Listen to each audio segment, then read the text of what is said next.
Hello Kakinada already మీకు చూపించాను. Kashmir exhibition లోపల ఎలా ఉంది సెట్టింగ్ ఏంటి అని చెప్పేసి ఇప్పుడు మెయిన్ లోపల ఎంట్రన్స్కి వెళ్దాము. ఇక్కడ గేమ్స్ కానీ రైడ్స్ కానీ ఇంకా ఫుడ్ కానీ ఎలా ఉన్నాయి ఏంటని చూపిస్తాను. స్టార్టింగ్లోనే మనకి పిల్లలకి కావాల్సిన బొమ్మలు అంటే బెలూన్స్ టైప్లోవి, అలాగే మన మొబైల్కి సంబంధించిన గ్యాడ్జెట్స్, అలాగే కాస్మెటిక్స్, ఇంకా హ్యాండ్ బ్యాగ్స్, స్లిప్పర్స్, ఇంకా డ్రెస్ మెటీరియల్స్ ఇలాంటివి చాలా అయితే మనకి ఇక్కడ స్టార్టింగ్ సేల్ అయితే ఉన్నాయి.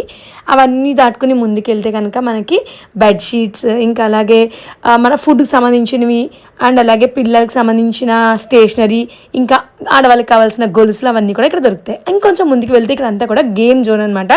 సో ఇక్కడ గేమ్స్ మనం ఎప్పుడు ఎగ్జిబిషన్ అనగానే మనకు గుర్తొచ్చేవి ఏ గేమ్స్ అయితే ఉంటాయో సేమ్ అలా 4-5 గేమ్స్ రెగ్యులర్గా ఉన్నాయన్నమాట. రింగ్, డైస్, అలా మనకు తెలుసున్న ఒక 4-5 గేమ్స్ అయితే కంప్లీట్గా ఎప్పుడు ఉండేవే ఉన్నాయన్నమాట. అండ్ కొత్తగా గేమ్ అంటూ ఏం లేదు. అండ్ దీని నుంచి మనం కొంచెం ఇంకా ముందుకు వెళ్తే మేమైతే డైస్ గేమ్ ఆడాము. అండ్ దీని నుంచి కొంచెం ముందుకు వెళ్తే మనకి ఇక్కడ ఢిల్లీ వాళ్ళ చాట్, ప్యూర్ వెజిటేరియన్ అనమాట. ఇక్కడ చాట్, పానీపూరి ఇట్లాంటివి అవైలబుల్ ఉంటాయి. ఇంక ఇది వచ్చేసి రైడ్స్ అనమాట. పిల్లలకి బాల్స్, అంతేకాదు పిల్లలకి ఎంతో ఇష్టమైన బ్యాటరీ కార్స్, జీప్స్ ఇవి కూడా అవైలబుల్ ఉన్నాయి ఇక్కడ.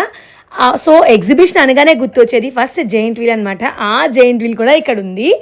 అండ్ జైంట్ వీల్ మేమైతే రైడ్స్ ఏమీ ఎక్కలేదు, పిల్లల్ని అక్కడక్కడ ఎక్కించాం అంతే తప్ప మేమైతే జస్ట్ వెళ్ళి చూసి వచ్చేసాం అంతే అనమాట. అండ్ ఇక్కడ మనకి బ్రేక్ డాన్స్ ఉంది, దాంతోపాటు కొలంబస్ ఉంది. కొలంబస్ లాస్ట్ టైం ఎక్కిన తర్వాత ఇంకెప్పుడు ఎక్కకూడదు అనిపించింది, అలా ఉందనమాట. అండ్ ఇక్కడ వచ్చేసి మనకి డ్రాగన్ ఉంది, దాంతోపాటు పిల్లలకి బోట్ అనమాట, బోట్ షికార్.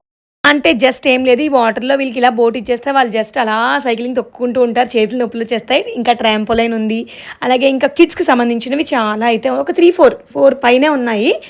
సో ఇవన్నీ కూడా చాలా బాగా అనిపించాయి. బాగా చిన్నపిల్లలకి ఇవన్నీ యూజ్ అవుతాయి అనమాట. అండ్ అలాగే మా లక్కీగా అయితే బాల్స్లో ఆడతారని చెప్పేసి బాల్స్లో వదిలితే వాడైతే కొంచెంసేపటికే బయటకు వచ్చాడు. ఎందుకంటే అన్నపూర్ణను కూడా వదిలేం దాంట్లో, కాకపోతే అందరూ వచ్చి వాడి మీద పడిపోతున్నారని చెప్పి వాడు చిరాకు వచ్చేసి బయటకు వచ్చేసాడు. అండ్ ఇక్కడ ఇదైతే కొంచెం అంటే ఇంకా ఎవరు లేరని చెప్పేసి పిల్లల్ని ఎక్కించలేదు. అండ్ ఇక్కడ వచ్చేసి మనం చూసినట్లయితే వర్చువల్ రియాలిటీ గేమ్, అలాగే సెల్ఫీ స్టిక్ 360 డిగ్రీస్ ఉంది, అలాగే క్రికెట్ సంబంధించింది కూడా ఇక్కడ ఒక చిన్న గేమ్ లా పెట్టారనమాట. అంతేకాదు కిడ్స్కి సంబంధించి ఇంకా ఇక్కడ గుర్రం చూడండి, చాలా బాగా అనిపించింది, కాకపోతే సౌండ్ అయితే చాలా ఎక్కువ వచ్చింది. అండ్ ఇదే కాదు ఇంకా డ్రాగన్, అలాగే కొలంబస్, మనం ఎక్కే రైడ్స్ చాలా అయితే ఉన్నాయి, పెద్దవాళ్ళు ఎక్కేవి. అండ్ ఎప్పుడు ఉన్నట్టే ఒక 4-5 దాకా ఉన్నాయన్నమాట. అవన్నీ ఎంజాయ్ చేసే వాళ్ళు ఎంజాయ్ చేస్తారు. అండ్ ఇక్కడ మనకి విఆర్ గేమ్ ఆపోజిట్లో మనకి డ్రింక్స్, దాని కొంచెం ముందుకు వెళ్తే మనకి మిర్చి బజ్జీ అండ్ అలాగే అప్పడం ఎగ్జిబిషన్ ఫేమస్ అనమాట.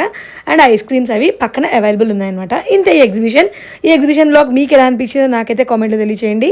మరిన్ని వ్లాగ్స్ కోసం ఛానల్ని సబ్స్క్రైబ్ చేయడం మర్చిపోకండి. 100 రూపీస్కి ఇది నాకైతే వర్తీ కాదని అనిపించింది.